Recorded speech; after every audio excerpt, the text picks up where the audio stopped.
ನಮಸ್ಕಾರ, ಎಲ್ಲರಿಗೂ ಕನ್ನಡತಿ ಅಡುಗೆ ಚಾನಲ್ಗೆ ಸ್ವಾಗತ. ರವೆಯಿಂದ ಹೊಸ ಹೊಸ ಬೆಳಗಿನ ತಿಂಡಿ ಸ್ನ್ಯಾಕ್ಸ್ ರೆಸಿಪಿಗಳನ್ನ ನೀವು ಟ್ರೈ ಮಾಡಿರ್ತೀರಿ.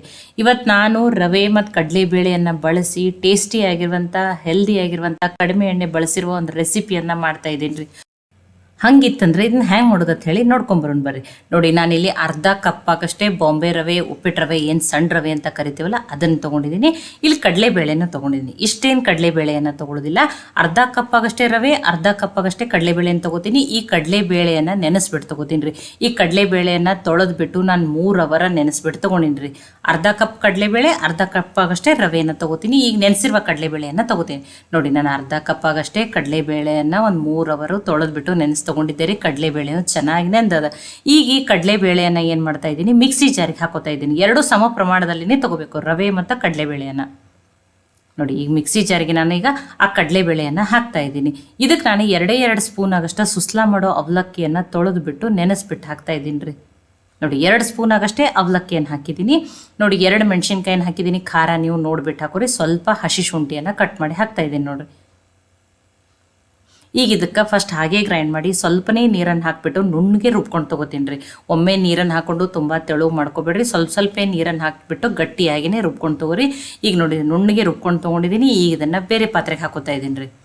ಈಗ ಇದನ್ನು ಅನ್ಕತಕ್ಕ ಸೈಡಿಗೆ ಇಡ್ತೀನಿ ರೀ. ಇದನ್ನು ಆಮೇಲೆ ಯೂಸ್ ಮಾಡ್ತಾ ಇದ್ದೀನಿ. ಅದೇ ಮಿಕ್ಸಿ ಜಾರಿಗೆ ನಾನು ಅರ್ಧ ಬಟ್ಲಾಗಷ್ಟೇ, ಅರ್ಧ ಕಪ್ಪಾಗಷ್ಟೇ ಏನು ಮಾಡ್ತಾ ಇದ್ದೀನಿ, ರವೆಯನ್ನು ಹಾಕ್ತಾ ಇದ್ದೀನಿ. ನೋಡಿ, ಅರ್ಧ ಬಟ್ಲಾಗಷ್ಟೇ ಮೊಸರನ್ನು ಹಾಕ್ತಾ ಇದ್ದೀನಿ. ಸಪ್ಪಗಿರೋ ಮೊಸರನ್ನು ಹಾಕ್ರಿ, ತುಂಬ ನೀರು ಹಾಕ್ಬಿಡ್ರಿ. ಇದಕ್ಕೂ ಒಂದು 2 ಸ್ಪೂನ್ ಆಗಷ್ಟೇ ನೀರನ್ನು ಹಾಕ್ಬಿಟ್ಟು ಇದನ್ನು ಏನು ಮಾಡ್ತಾ ಇದ್ದೀನಿ, ರುಬ್ಕೊಂಬರ್ತೀನಿ. ಅಂದ್ರೆ ಆ ರವೆ ಮತ್ತು ಮೊಸರು ಚೆನ್ನಾಗಿ ಮಿಕ್ಸ್ ಆಗ್ಬೇಕು ನೋಡ್ರಿ, ಅಷ್ಟೇ. ನೋಡಿ, ಈಗ ಅದನ್ನು ರುಬ್ಕೊಂಡಿರೋದನ್ನು ಆ ಕಡಲೆಬೇಳೆ ಏನು ರುಬ್ಕೊಂಡಿದ್ದಿಲ್ಲ ಅದಕ್ಕೆ ಹಾಕ್ತಾ ಇದ್ದೀನಿ ನೋಡಿರಿ. ನೋಡಿ, ಅರ್ಧ ಬಟ್ಲಾಗಷ್ಟೇ ಕಡಲೆಬೇಳೆ, ಅರ್ಧ ಬಟ್ಲಾಗಷ್ಟೇ ರವೆಯನ್ನು ತಗೋ. ಮೆಜರ್ಮೆಂಟಿಗೆ ನೀವು ಯಾವುದೇ ಒಂದೇ ರೀತಿ ಕಪ್ಪನ್ನು ತಗೋರಿ. ರುಚಿಗೆ ತಕ್ಕಷ್ಟು ಉಪ್ಪನ್ನು ಹಾಕ್ತಾ ಇದ್ದೀನಿ. ಅರ್ಧ ಸ್ಪೂನ್ ಆಗಷ್ಟೇ ಅರಿಶಿನ ಹಾಕ್ತಾ ಇದ್ದೀನಿ. 1 ಸ್ಪೂನ್ ಆಗಷ್ಟೇ ಎಣ್ಣೆಯನ್ನು ಹಾಕ್ತಾ ಇದ್ದೀನಿ. ಈಗ ಎಲ್ಲವನ್ನು ನೀಟಾಗಿ ಮಿಕ್ಸ್ ಮಾಡ್ಕೊತೀನಿ ರೀ. ನೋಡಿ, ಎಲ್ಲನೂ ಏನಾಗಿದೆ, ಈಗ ನೀಟಾಗಿ ಮಿಕ್ಸ್ ಆಗಿದೆ ರೀ. ಹಾಕಿರುವ ರವೆ ಏನಾಗಲಿ ರೀ, ಒಂದು ಚೆಂದಂಗೆ ನೆನಿಲಿ. ಒಂದು 10 ನಿಮಿಷ ಇದನ್ನು ಏನು ಮಾಡ್ತಾ ಇದ್ದೀನಿ, ಮುಚ್ಚಿ ಸೈಡಿಗೆ ಇಡ್ತೀನಿ ರೀ. ಇದಕ್ಕೊಂದು ಚಟ್ನಿಯನ್ನು ರೆಡಿ ಮಾಡ್ಕೊತೀನಿ. ಮಿಕ್ಸಿ ಜಾರಿಗೆ ಒಂದು ಅರ್ಧ ಕಪ್ ಆಗಷ್ಟು ತೊಳೆದು ಇಟ್ಕೊಂಡಿರುವಂಥ ಕೊತ್ತಂಬರಿ ಸೊಪ್ಪನ್ನು ಹಾಕ್ತಾ ಇದ್ದೀನಿ. ನೋಡಿ, ಇದಕ್ಕೆ ನಾನಿಲ್ಲಿ ಕೊತ್ತಂಬರಿ ಪುದೀನ ಚಟ್ನಿಯನ್ನು ಮಾಡ್ಕೊತಾ ಇದ್ದೀನಿ. 4 ಬೆಳ್ಳುಳ್ಳಿ ಹೆಸರು, ಸ್ವಲ್ಪ ಹಸಿ ಶುಂಠಿಯನ್ನು ಹಾಕ್ತಾ ಇದ್ದೀನಿ. 2 ಮೆಣಸಿನ್ಕಾಯಿನ ಹಾಕ್ತಾ ಇದ್ದೀನಿ. ಇಲ್ಲಿನೂ ಖಾರ ನೀವು ನೋಡ್ಬಿಟ್ಟು ಹಾಕೋರಿ. ಸ್ವಲ್ಪ ಪುದೀನ ಸೊಪ್ಪನ್ನು ಹಾಕ್ತಾ ಇದ್ದೀನಿ. ಒಂದು ಅರ್ಧ ಬಟ್ಲಿಕ್ಕಿಂತ ಸ್ವಲ್ಪ ಕಡಿಮೆಯನ್ನು ಹಾಕಿದ್ದೀನಿ. ರುಚಿಗೆ ತಕ್ಕಷ್ಟು ಉಪ್ಪನ್ನು ಹಾಕಿದ್ದೀನಿ. ಒಂದು ಸ್ವಲ್ಪನೇ 1/4 ಟೀ ಸ್ಪೂನ್ ಆಗಷ್ಟೇ ಜೀರಿಗೆ ಪುಡಿ, ಹುರಿದಿರುವ ಜೀರಿಗೆ ಪುಡಿ, 2 ಸ್ಪೂನ್ ಆಗಷ್ಟೇ ಹುರುಗಡ್ಲೆ ಅಥವಾ ಪುಟಾಣಿಯನ್ನು ಹಾಕ್ತಾ ಇದ್ದೀನಿ. ಇಲ್ಲಾಂದ್ರೆ ನೀವು ಶೇವನ್ನಾದ್ರೂ ಹಾಕೋಬಹುದು, ನಡೀತದ. 1/4 ಟೀ ಸ್ಪೂನ್ ಆಗಷ್ಟೇ ನಾನಿಲ್ಲಿ ಬ್ಲ್ಯಾಕ್ ಸಾಲ್ಟನ್ನು ಹಾಕ್ತಾ ಇದ್ದೀನಿ. 1 ಸ್ಪೂನ್ ಆಗಷ್ಟೇ ನಿಂಬೆ ರಸನ ಹಾಕ್ತಾ ಇದ್ದೀನಿ. ಈಗ ಇದನ್ನು ಫಸ್ಟ್ ಗ್ರೈಂಡ್ ಮಾಡ್ಕೊಂಡು ಸ್ವಲ್ಪ ನೀರನ್ನು ಹಾಕ್ಬಿಟ್ಟು, ಚಟ್ನಿ ಎಷ್ಟು ತೆಳು ಬೇಕೋ ಗಟ್ಟಿ ಬೇಕೋ ನೀವು ನೀರನ್ನು ಹಾಕ್ಬಿಟ್ಟು ನುಣ್ಣಗೆ ರುಬ್ಕೊಂಡು ತಗೋರಿ. ನಾನು ತುಂಬ ತೆಳುವೂ ಮಾಡತ್ತಿಲ್ಲ, ತುಂಬ ಗಟ್ಟಿನೂ ಮಾಡತ್ತಿಲ್ಲ. ಆ ರೀತಿ ಚಟ್ನಿಯನ್ನು ರುಬ್ಬಿಟ್ಟು ತೊಗೊಂಡಿನಿ ನೋಡ್ರಿ. ನೋಡಿ, ಚಟ್ನಿ ಕಲರ್ನು ನೋಡ್ರಿ ತುಂಬಾ ಚೆನ್ನಾಗಿ ಬಂದದ. ಕೊತ್ತಂಬರಿ ಪುದೀನ ಚಟ್ನಿ ರೆಡಿ ಆಗಿದ್ರಿ. ಇದನ್ನ ಅನ್ಕತಕ್ಕ ಸೈಡಿಗೆ ಇಡೋಣ್ರಿ. ಈಗ 10 ನಿಮಿಷ ಆಗಿರ್ತದೆ. ರವೆನೂ ಚೆಂದಂಗೆ ನೆಂದಿರ್ತದೆ ನೋಡಿರಿ. ನಾನಿವತ್ತು ಕಡಲೆಬೇಳೆ ರವೆಯನ್ನು ಬಳಸಿಬಿಟ್ಟು ಢೋಕಳನ್ನು ಮಾಡಿ ತೋರಿಸ್ತಾ ಇದ್ದೀನಿ ರೀ. ನೋಡಿ, ರವೆ ನೆಂದದ್ದು ನಾನು ಇನ್ಸ್ಟೆಂಟಾಗಿ ಮಾಡ್ತಾ ಇದ್ದೀನಿ ಅಂತ ಹೇಳಿ ಇಲ್ಲಿ ಈನೋವನ್ನು ಬಳಸ್ತಾ ಇದ್ದೀನಿ. ಇಲ್ಲ ಈನೋ ಬೇಡ ಅಂದ್ರೆ ನೀವು ಒಂದು ಅರ್ಧ ಸ್ಪೂನ್ ಆಗಷ್ಟೇ ಬೇಕಿಂಗ್ ಸೋಡಾ ಅನ್ನಾದರೂ ಹಾಕೋಬೋದು. ನೋಡಿ, ಲಾಸ್ಟಿಗೆ ಹಾಕ್ಬೇಕ್ರಿ ಈನೋ ಯಾವಾಗಲೂ. ಅದನ್ನು ಹಾಕಿಬಿಟ್ಟು ಸ್ವಲ್ಪ ನೀರನ್ನು ಹಾಕಿಬಿಟ್ಟು ಮಿಕ್ಸ್ ಮಾಡ್ಕೊಂಡಿನಿ ನೋಡಿರಿ. ನೋಡಿ, ಈಗೆಲ್ಲನೂ ನೀಟಾಗಿ ಮಿಕ್ಸ್ ಆಗಿದೆ. ಆಲ್ರೆಡಿ ನಾನು ಒಂದು ಪ್ಲೇಟಿಗೆ ಎಣ್ಣೆಯನ್ನು ಹಚ್ಚಿಟ್ಕೊಂಡಿದ್ದೆ. ನೀವು ಡೋಕ್ಲಾ ಪ್ಲೇಟ್ ಇತ್ತಂದ್ರೆ ಡೋಕ್ಲಾ ಪ್ಲೇಟನ್ನಾದರೂ ತೊಗೋಬೋದು. ಅದಕ್ಕೆ ಎಣ್ಣೆ ಹಚ್ಚಿ ಹಾಕಿರುವ ರೆಡಿ ಮಾಡ್ಕೊಂಡಿರುವಂಥ ಹಿಟ್ಟನ್ನು ಹಾಕ್ತಾ ಇದ್ದೀನಿ.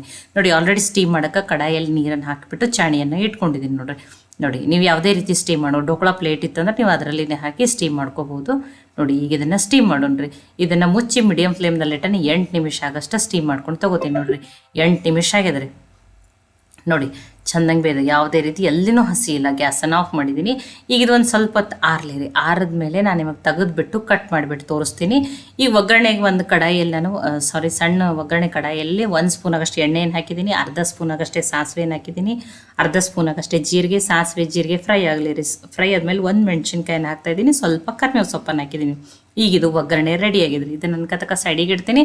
ಒಗ್ಗರಣೆಯನ್ನು ನಾನು ಆಮೇಲೆ ಬಳಸ್ತೀನಿ ರೀ. ಈಗ ಇದು ಆರಿರ್ತದೆ ರೀ. ನೋಡಿ, ಎಣ್ಣೆ ತಾಟಿಗೆಲ್ಲ ಎಣ್ಣೆ ಹಚ್ಚಿರ್ತದಲ್ಲ, ಏನೂ ಅಂಟೋದಿಲ್ಲ, ಏನು ಚೆನ್ನಾಗಿ ಬರ್ತದೆ ನೋಡಿರಿ. ನೋಡಿ, ಸೈಡ್ಸ್ದಿಂದ ಎಲ್ಲ ತೆಗೆದಿದ್ದೀನಿ. ಈಗ ನೋಡಿ ಎಷ್ಟು ಚೆನ್ನಾಗಿ ಬಂದದ ನೋಡಿರಿ. ನೋಡಿ, ಎಷ್ಟು ಸಾಫ್ಟಾಗಿ, ನೋಡಿ ಎಷ್ಟು ಪರ್ಫೆಕ್ಟಾಗಿ ಇನ್ಸ್ಟೆಂಟ್ ಆಗಿರುವಂಥ ಕಡಲೆಬೇಳೆ ರವೆಯನ್ನು ಬಳಸಿರುವ ಢೋಕಳ ರೆಡಿ ಆಗ್ಯದ ನೋಡಿರಿ. ಈಗ ಇದನ್ನು ಏನು ಮಾಡ್ಕೊತೀನಿ ರೀ, ಕಟ್ ಮಾಡ್ಕೊತೀನಿ ರೀ. ನೋಡಿ ತುಂಬಾ ಸಾಫ್ಟಾಗಿ ಬಂದದ್ರಿ. ನೋಡಿ ಎಷ್ಟು ಚೆನ್ನಾಗಿ ಬಂದದ್ದು ನೋಡಿರಿ. ನೋಡಿ ನೀವು ಏನೂ ಬೇಡ ಅಂದ್ರೆ ನೀವೇನು ಮಾಡ್ಬೋದು, ಒಂದು ಅರ್ಧ ಸ್ಪೂನ್ ಆಗಷ್ಟೇ ಬೇಕಿಂಗ್ ಸೋಡಾನಾದರೂ ಹಾಕೋಬೋದು. ನೋಡಿ ನಾನು ಒಂದು ಅರ್ಧನೇ ಅಷ್ಟೇ ಕಟ್ ಮಾಡ್ಕೊತೀನಿ. ನೋಡಿ ಈಗ ಇದನ್ನು ಕಟ್ ಮಾಡ್ಕೊಂಡ್ರಿ. ನೋಡಿ ಕಟ್ ಮಾಡ್ಕೊಂಡಿದ್ದೀನಿ. ಈಗ ಇದನ್ನು ಸರ್ವ್ ಮಾಡೋರಿ. ನೋಡಿ ನಾನು ನಿಮಗೆ ತೋರಿಸ್ತಾ ಇದ್ದೀನಿ. ಎಷ್ಟು ನೋಡಿರಿ, ಎಷ್ಟು ಆ ರವೆ ಇದ್ರದಿಂದ ಎಷ್ಟು ಫಳ್ಳಾಗಿ ಎಷ್ಟು ಚೆನ್ನಾಗಿ ಬಂದದ್ದು ನೋಡಿರಿ. ನೋಡಿ ಆ ಒಗ್ಗರಣೆಗೂ ಕೆಲವೊಬ್ರು ಏನು ಮಾಡ್ತಾರೆ, ಸಕ್ಕರೆ ಮತ್ತು ನೀರನ್ನು ಹಾಕ್ಬಿಟ್ಟು ಕುದಿಸಿರ್ತಾರೆ. ಸ್ವಲ್ಪ ಏನೋ ಜ್ಯೂಸಿ ಆಗ್ತದೆ ಅಂತ ಹೇಳಿ ನಾನು ಸಕ್ಕರೆ ನೀರು ಬೇಡ ಅಂತ ಹೇಳಿ ಬರೀ ಒಗ್ಗರಣೆಯನ್ನು ಅಷ್ಟೇ ಹಾಕ್ಕೊಂಡಿದ್ದೀನಿ. ಆದರೆ ಈ ಢೋಕ್ಲಾಕ್ಕೆ ಯಾವಾಗಲೂ ಒಗ್ಗರಣೆಯನ್ನು ಹಾಕಬೇಕ್ರಿ, ಟೇಸ್ಟ್ ಇನ್ನೂ ಜಾಸ್ತಿ ಆಗ್ತದೆ ಆ ಒಗ್ಗರಣೆದಿಂದ. ನೋಡಿ ಆ ಮಾಡಿಟ್ಕೊಂಡಿರುವಂಥ ಒಗ್ಗರಣೆಯನ್ನು ಹಾಕೋನು. ಇಲ್ಲ ನಿಮಗೆ ಇದನ್ನು ಬೇಕಂದ್ರೆ ನೀವು ಇದರಲ್ಲಿ ಏನು ಮಾಡ್ಬೋದು, 2 ಸ್ಪೂನ್ ಆಗಷ್ಟು ಸಕ್ಕರೆಯನ್ನು ಹಾಕಿಬಿಟ್ಟು ಒಂದು 4-5 ಸ್ಪೂನ್ ಆಗಷ್ಟು ನೀರನ್ನು ಹಾಕಿಬಿಟ್ಟು ಕುದಿಸಿ ಅವಾಗೂ ಈ ಢೋಕ್ಲಾ ಮೇಲೆ ಅದನ್ನು ಹಾಕೋಬೋದು. ನೋಡಿ ನಾನು ಬರೀ ಒಗ್ಗರಣೆಯನ್ನು ಅಷ್ಟೇ ಹಾಕ್ಕೊಂಡಿದ್ದೀನಿ. ಈ ಪುದೀನ ಕೊತ್ತಂಬರಿ ಸೊಪ್ಪಿನ ಚಟ್ನಿ ಅಂತೂ ಬೆಸ್ಟ್ ಕಾಂಬಿನೇಷನ್ ರೀ ಇದು. ನೋಡಿ ಟೇಸ್ಟ್ ಏನೋದ, ಹೆಲ್ತ್ ಏನೋದ. ನೋಡ್ರಿ ಈಗ ಸಮೀಪದಿಂದನೂ ತೋರಿಸ್ತಾ ಇದ್ದೀನಿ ಎಷ್ಟು ಚೆನ್ನಾಗಿ ಬಂದಾವತ್ತು ಹೇಳಿ. ನೋಡಿ ಬಿಸಿ ಬಿಸಿ ಟೇಸ್ಟಿಯಾಗಿರುವಂಥ ಕಡಲೆಬೇಳೆ ರವೆಯನ್ನು ಬಳಸಿ ಮಾಡಿರುವಂಥ ಢೋಕ್ಲಾ ರೆಡಿ ಆಗ್ಯಾವ್ರಿ.